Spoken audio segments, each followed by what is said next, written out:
Estamos ahora con Ismael Karam, CEO de PrimaryX.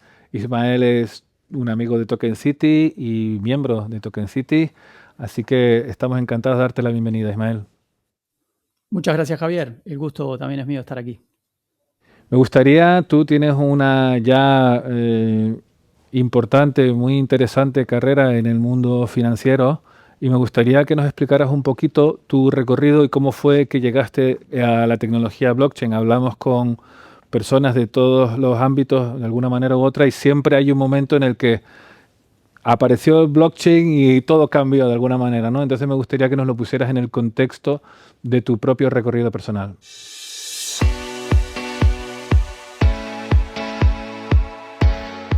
Sí, mira, yo te diría, haciendo memoria, ya en el año 2016, en una feria que solemos ir desde la bolsa en Chicago, estábamos haciendo una presentación y al lado nuestro había ya un stand de gente de tecnología y había unos desarrolladores que hablaban sobre tokenizar los instrumentos financieros y la verdad que en ese momento nos parecía una locura total, año 2016, ¿no? Ahí empezamos a oír, siempre estuvimos muy atentos desde el management de la compañía, especialmente a desarrollos como los de Tether, ¿no? Nos llamó mucho la atención la tokenización en primer lugar del dinero. Y bueno, yo te diría que el clic, al menos en mi caso a nivel personal, se hizo en 2020, cuando fue todo lo que se conoció como el verano DeFi. Personalmente entré también en esa situación de empezar a operar DeFi con protocolos totalmente independientes que me mostraban que podía haber un montón de funciones económicas que yo siempre las tenía relacionadas con el mundo tradicional, que se podían empezar a resolver con esa tecnología de una forma totalmente nueva y distinta, ¿no? Descentralizada, especialmente los DEXs, que en aquel momento eran muy, muy básicos y simples, ¿no? Los protocolos de lending, Javier, también todo lo que tenían que ver en aquel momento hacía mucha efervescencia, protocolos de derivados o de espejos de activos del mundo real, espejados en token, protocolos de insurance o seguros. Es decir, eso literalmente me voló la cabeza y empecé a imaginar bueno, que tenía que empezar a prestar mucho más atención a esta tecnología, porque si bien en DeFi todo es desregulado y digamos, sin KYC, a nivel de stack tecnológico, las cosas que estaban empezando a pasar ahí no dejaban de sorprenderme, especialmente como, por ejemplo, no desde una persona de negocio, sino más desde una cabeza de un ingeniero, cómo resolvían los desafíos de liquidez con los AMM, ¿no? Con los Automatic Market Makers, las distintas cadenas de bloques que fui viendo cómo empezaron a evolucionar, primero las L1, las L2, bueno, el nacimiento mismo de Ethereum con toda la programabilidad, los contratos inteligentes. Así que te diría que ese fue el momento que a mí más me despertó el interés. Y bueno, y eso sigue ocurriendo y cada día encuentro nuevas innovaciones que me muestran que tenemos que estar acá, mirando acá, incluso compañías como Token City o los libros de orden central, ¿no? Hoy por hoy se está hablando muchísimo y está habiendo mucha narrativa en torno a Hyperliquid, que es básicamente una blockchain que tiene libros de orden central, los mismos libros que operamos en una bolsa tradicional, pero totalmente on-chain y con una capacidad enorme de performance, de latencia, de escalabilidad. Bueno, todo eso, Javier, sin duda hace que miremos y que no podamos dejar de mirar a toda esta tecnología. Y bueno, y ni hablar de los jugadores tradicionales que ya hace varios años, muchos aquí en Europa, pero también en otras partes del mundo, ya antes del 2020, te diría, 2018, 2019, empezamos a ver los primeros pilotos, emisiones de deuda, de bonos tokenizadas. Así que bueno, es una suma de cosas, pero yo creo que el click fue post-2020. Entendido. Para poner un poquitito de contexto a cómo te estalló la cabeza, digamos, tú vienes del mundo tradicional de las finanzas y de repente te encuentras un mundo que has mencionado, DeFi, que es la abreviación de finanzas descentralizadas en inglés, y los DEXs, que son bolsas descentralizadas en las cuales no interactúas con una empresa, es un protocolo que está en Internet, digamos, una especie de herramienta como es la de mandar email o lo que sea que está ahí, que te permite a ti comprar y vender activos de todo tipo, como has mencionado tú, sintéticos, etcétera, derivados, perdón, etcétera. Bien, pero me gustaría que nos contaras un poquito, poner el contexto también, tu relación con Token City. Sé que ha habido diferentes evoluciones en la empresa, etcétera, pero me gustaría que nos contaras esa inversión, tu papel en Token City y, en fin, tu perspectiva al respecto. Sí, vale. Bueno, mira, mi rol tradicional en la bolsa en Argentina ha estado por varios años, desde que arranqué en áreas de operaciones, bueno, hasta llegar a subdirector general, y ya a partir del 2022 hice un cambio de rol y de función y pasé a esta otra compañía que es Primary X, que tú me presentaste. Y en Primary X lo que hacemos es llevamos toda la parte de innovación, de estar en contacto con el ecosistema de startups y todo eso que empezamos a entender como un proceso de innovación abierta, ¿no? Es decir, desde la bolsa no podemos tener siempre la respuesta a todo y las mejores soluciones, entonces empezamos a buscar eso también por fuera de la compañía. Así que a partir de ese momento, que coincide un poco con lo que te contaba antes, mi rol es empezar a mirar startups y compañías que tengan que ver con nuestro core business. Y bueno, y Token City apareció en el radar ya yo diría 2021, 2022, especialmente con mucha presencia en Internet, con programas, con Rocío, con Yael.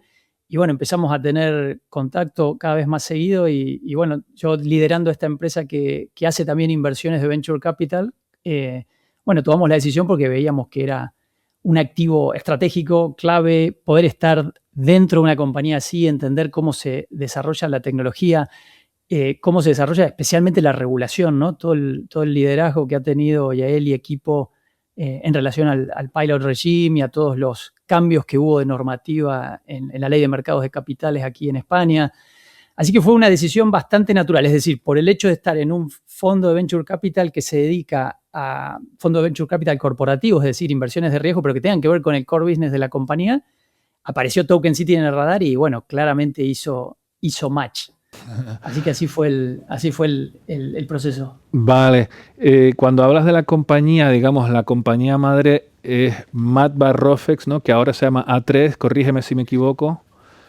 Es así, hoy somos A3 Mercados, que es el resultante de la fusión de 3 bolsas distintas en distintos momentos del tiempo. Mira, Rofex, que es una bolsa histórica, nació en 1909 en Argentina como un mercado tradicional de futuros, ¿no? Mercado a término se le dice. De granos en aquel momento, y por otro lado había otra compañía en Buenos Aires, en la ciudad de Buenos Aires, que era el mercado a término de Buenos Aires. Es decir, las dos competían en un mundo donde había poca integración tecnológica y donde tenía sentido que haya distintos marketplaces o bolsas en distintas ciudades, ¿no? Porque eran bolsas de productos físicos. Entonces, bueno, con el paso del tiempo, voy a hacerlo muy, muy corto, en el año 2019 llegamos a fusionar esas dos empresas, Matba, que era la de Buenos Aires, y Rofex, que era la de Rosario. Ahí quedó esa empresa fusionada, Matba Rofex, y luego el año pasado, en 2025, nos fusionamos con otra bolsa que era principalmente una bolsa de bancos, de entidades financieras, que funcionaba en Buenos Aires estrictamente con productos financieros y otras operatorias distintas a las que traían Matba y Rofex, que el foco principal eran futuros y opciones. Y bueno, con la fusión, esta última fusión, armamos A3 Mercados, que ya es una bolsa multiproducto, que tiene emisiones primarias de deuda privada, deuda pública especialmente, de los gobiernos nacionales, o sea, federal, subprovinciales y también del Banco Central de Argentina, pero también tiene operatoria secundaria, ¿no? Y muy activa de renta fija y bueno, y toda la parte de futuros y opciones que traemos de las dos bolsas que te dije anteriormente, ¿no? Así que hoy tenemos un panorama bien, bien completo que, bueno, nos hace mirar mucho más de cerca, como te decía antes, todo el proceso de tokenización o todas las iniciativas que hay, especialmente a nivel regulatorio, sobre tokenización de activos del mundo real y de securities en particular, ¿no? Claro. No, y hablando de eso, de bolsas, tú eres miembro del Consejo de Administración básicamente de la bolsa de Token City, que está próxima a su lanzamiento.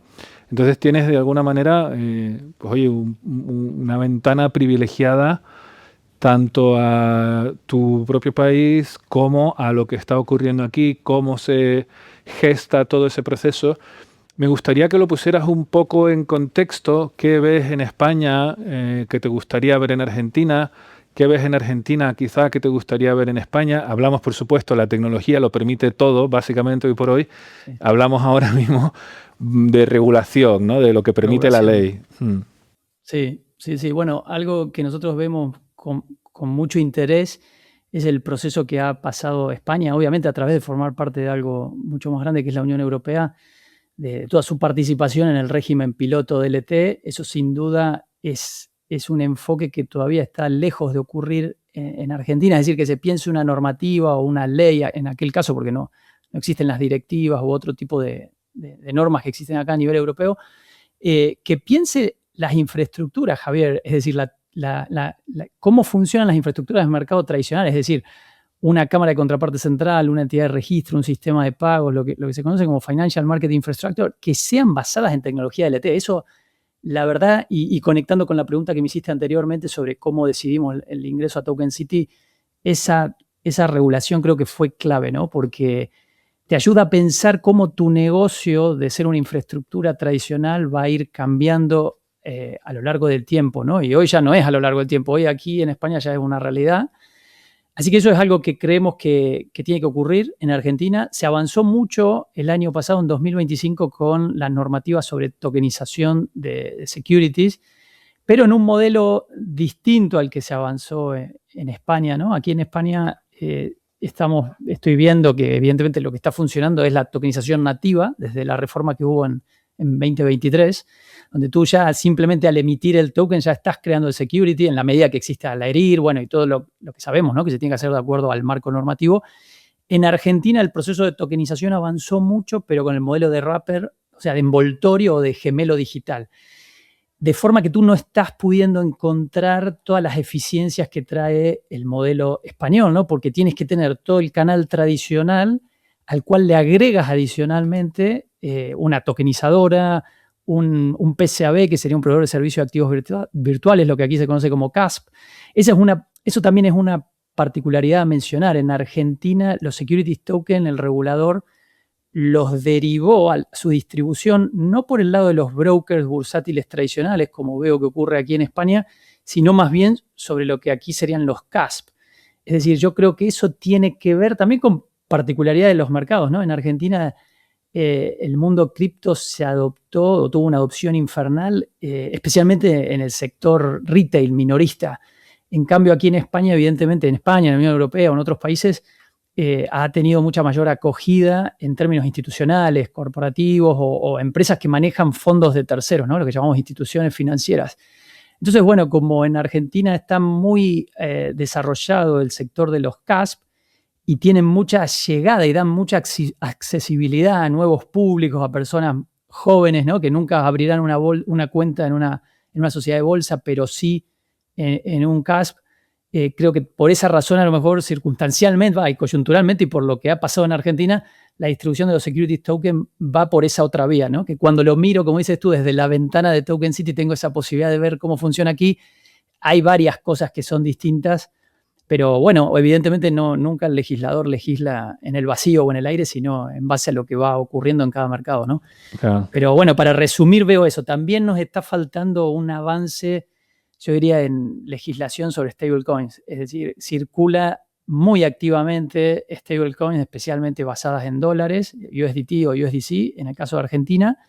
Están empezando a haber casos de uso para stablecoins nominadas en pesos argentinos, pero todo esto se está haciendo bajo jurisdicciones extranjeras, o sea, fuera de Argentina, porque todavía no hay una normativa clara de parte del Banco Central, ¿no? Que es la entidad donde vemos en general que se regula todos los temas de stablecoin. Es decir, comisiones de valores regulan todo lo que tiene que ver con securities y Banco Central, entidad monetaria, con todo lo que tiene que ver con oferta de dineros o medios de pago. Así que bueno, creo que ese es un buen resumen de la diferencia que veo entre ambas jurisdicciones. Entendido, claro. Sí, el mundo cripto, ya te entiendo, claro, hablamos de cash, hablamos de empresas cripto, ¿no? Y sí, es normal en el contexto argentino la preponderancia que tiene el mundo cripto, pues por la oportunidad que permite, ¿no? De proteger, digamos, los activos, ¿no? El patrimonio personal. Exacto. Claro. Y en ese sentido, claro, a nosotros desde Token City, pues la cercanía cultural, lingüística, hablando de ventana, también es puente, ¿no? Entre toda la región latinoamericana y España. Y me gustaría, pues eso, ¿cómo ves tú? Porque para nosotros sí que es una oportunidad muy grande, ¿no? El ofrecer ese puente al capital latinoamericano, argentino, en este caso, hacia activos de Europa, ¿no? Y, por supuesto, ojalá también a la inversa. ¿Cómo ves tú eso? ¿Qué piezas crees que están? ¿Cuál crees que Mira, faltan? sí, piezas que ya están, como decíamos recién, todo lo que es la regulación, especialmente del lado europeo, en este caso España, ¿no? Es decir, la posibilidad de emitir securities token plenamente regulados con toda la confianza y la certeza que traen las instituciones. Eso tranquilamente se puede distribuir en brokers en Argentina, ¿no? Y eso es algo que ya es factible y ocurre, te diría, hace años, porque al fin y al cabo los security tokens que se emiten aquí son securities en primer lugar, ¿no? Solo que es con tecnología DLT o tokenizada, pero los securities se pueden distribuir perfectamente en un país. Así que esa es una pieza que ya existe. Evidentemente también existe lo que hablábamos antes, el apetito de parte de los inversores o del capital latinoamericano de salir por fuera de sus países en búsqueda de mejores yields.